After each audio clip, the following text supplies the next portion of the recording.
Hi everybody, this is Dom. I unfortunately lost part 2 of the game as it happened, and due to some technical difficulties. So what I've done here is I've gone back into Magic Online after the draft is over. I've waited a few hours, and now Magic Online saves all the games that you play, and you can go back and watch them again in the replays. That's how I watched the replays of my second and third round opponents before I played them, so I had some idea of the cards that were in their deck, and that's how I knew. And I knew in the second round that the guy had a Sun Titan and a Sarah Angel and that kind of thing. And this guy has a Grave Titan.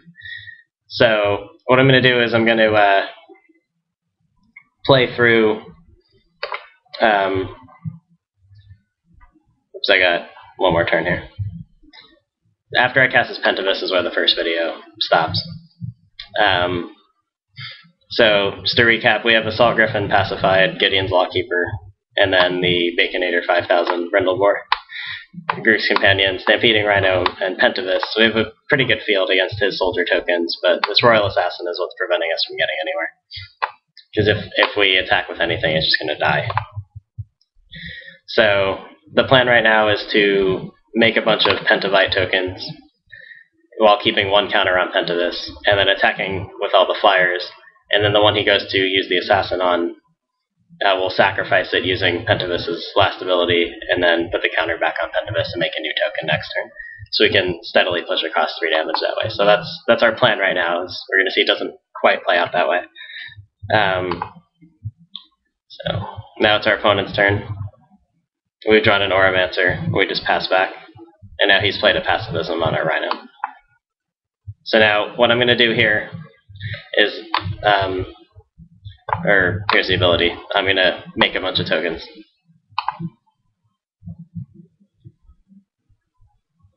It's cool even our tokens are foiled because the creature came from a foil. And now I've drawn the Overrun, you can see, but I don't play it yet, which might be a mistake. As you're going to see, I held on to this Overrun for too long. I wanted to make sure I would kill him in one swing with it. Here I play the Oromancer, bring Divine Favor back, and then pass. And what I should have done here was use the Lawkeeper to tap down the Assassin, then he'd have to shoot the Lawkeeper, and then I'd play Overrun and I have enough to swing to kill him. But I forget to do that. What I do is play Divine Favor on Pentivus, so now he's a 1/3 even with no counters on him, so I can make 5 tokens instead of 4. So you can see I get it for 3 again. And now what happens here is he Mind Rots me when I only have 2 cards in my hand. So I have to discard this Overrun, and because of that mistake, the game is going to drag on a lot longer. So he bends my Overrun and my Spider. Here I'm making all the tokens again. I draw a Forest. I'm going to attack with all the tokens. So what he does here, I'm going to stop it, is he plays Stave off to give my Pentivus protection from white, which will make this enchantment fall off because auras do target. So what will happen is he'll become a 0/0 and die. So what ends up happening is I sacrifice one of these Pentavites just to put it back on the Pentivus before that happens, so that my Pentivus doesn't die. That effectively removes one of my attackers, and then the Assassin removes the second one. That's to put the counter back on. So I get it for 3 again. Now he plays this Pegasus, which can block one of the tokens, and I draw a land. So I'm really hurting on pushing damage through here. And this attack I have to sacrifice all the Pentavites except 1. So I get him to 10. Now I remake the Pentavites, making this guy back to 1/1. And he tries to kill Pentivus. Stop it again. The replay's pretty fast. With Sorin's Thirst to deal 2 damage. So now I have to sacrifice 2 Pentavites to make it a 3/3 again to survive. And then this turn I won't be able to attack at all because I'll only have 2 tokens left. And he'll have a blocker and a way to kill it. So as you can see, I've basically been stopped here. And pretty much at this point, I know I can win. He's got another flyer now with Drifting Shade, so now I really can't attack. I know I can win with one of my other Overruns. So I'm pretty much just stalling for time. And here I was able to push across 1 damage again. But I have to sack all of my guys that are blocked or targeted by Royal Assassin before damage happens. So all I do is I get one guy in again and get him down to 11, because he gained 2 off of Soren's Thirst. So now he plays a Sengir Vampire, which is a big 4/4 flyer. So this is pretty much going to put me on the defensive, because Drifting Shade can get very big too. And he has a Pegasus and the Assassin, so I cannot attack anymore. So now I'm just going into turtle mode, basically, until I can draw my overrun.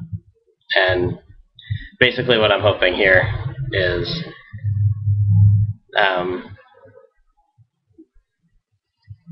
I accidentally took 4 because I forgot to make a token before declare blockers, so I got it took it from this one I shouldn't have. Something else I'm thinking now is you start at 25 minutes. My clock is more than half gone, and this game could go on for a while. And I have to make as many tokens as I can at the end of the turn, because I could draw overrun at any time. So it's taking me a lot of time to keep clicking Pentivus and using his abilities over and over again. And you see I just keep drawing land. And we're pretty much just playing useless creatures, and he's attacking with flyers, and I'm chump blocking and putting him back on Pentivus. It's just the same things over and over again. This game pretty much deteriorated into a stalemate. So basically I'm hoping that I can draw my overrun within some kind of reasonable time frame of him drawing Grave Titan, or just before. Here I draw a Greater Basilisk, which doesn't seem relevant, but we're going to find out it does something pretty important before the game's over. This is the kind of game where lore would have been extremely good, also. And I boarded it in for game 2. I did put some of the sideboarding on the video for the next game. See, my opponent's attacking with all his flyers, I'm blocking with all my Pentavites, and then sacrificing all of them before damage. So, but he's just going through the motions and making me do this, because especially now that there's so much stuff in play, Magic Online is lagging a little bit at this point, and it's taking time off my clock for me to do all this. His deck is a little weird, because he's playing cards like Stoneforge Dignitary that are very defensive, and then he plays Rock Egg, but then he's also got some really aggressive cards like Stormfront Pegasus and Elite Vanguard we saw before. Here I draw another Lawkeeper. But there's really nothing interesting happening at this point.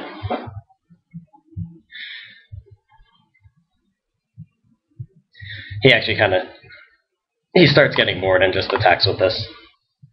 And what's going to happen is, in a few turns, I'm going to get so low on life that I just start, or so low on time that I just start taking 4 a couple times, because I know he can't kill me.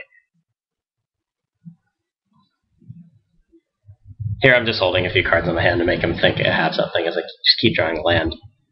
Because I know I have 2 overruns left in my deck, and only 9 cards. Now he hits his Grave Titan.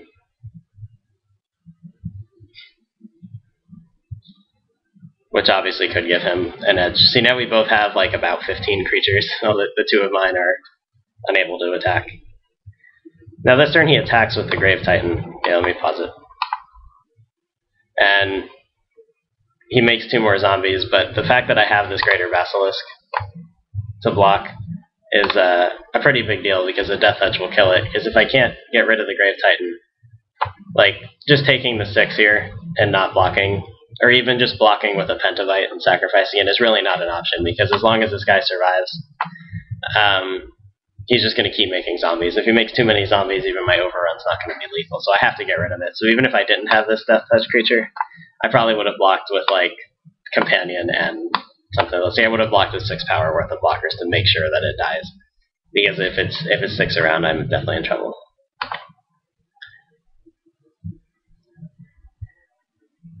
See, and I'm going through the motions, sacking all my Pentavites. Or first I'm making all my Pentavites now, and then blocking.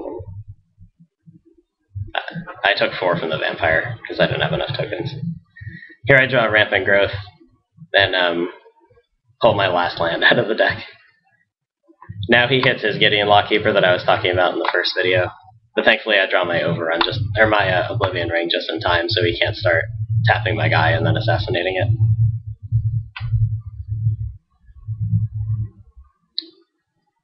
Now he started killing my Lawkeepers because his Assassin's gone. See, he became worried about them again.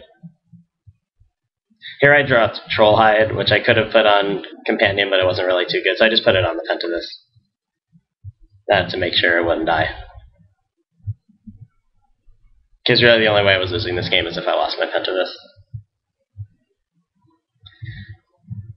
I hear something pretty interesting happens. I draw my Jade Mage. You can see the board's extremely clogged. I have a ton of mana, though. I can make a bunch of Saprolings, but I only have 5 minutes and 8 seconds left. So I actually debated for a minute whether or not to make the tokens. But I decided I wanted to be absolutely sure that I killed him, so I just made the tokens and decided I would try my best to win game 2 within the timer. And it looks pretty smooth here, but it was definitely lagging significantly at this point. I was losing a lot of time, and thankfully I drew the overrun with only 2 cards left in my library, one of which was another overrun. But instead of conceding again just to make me use time, he made me go through the motions and attack with all of my creatures. But because he didn't want to use time after I attack, he just concedes. And then that's the end of the game. As for sideboarding, I think I mentioned this at the beginning of the next video, but I bring in, basically I only have less than 4 minutes to kill him, so I just bring in all of my powerful cards. I brought in Titanic Growth and Lore and Celestial Purge, and I took out some like Stampeding Rhino and a couple of the more expensive things. And so now go watch game 2 and see what happens. Thanks for watching, and I'm sorry again for losing this part of the video, as I apologize for several times in the next video.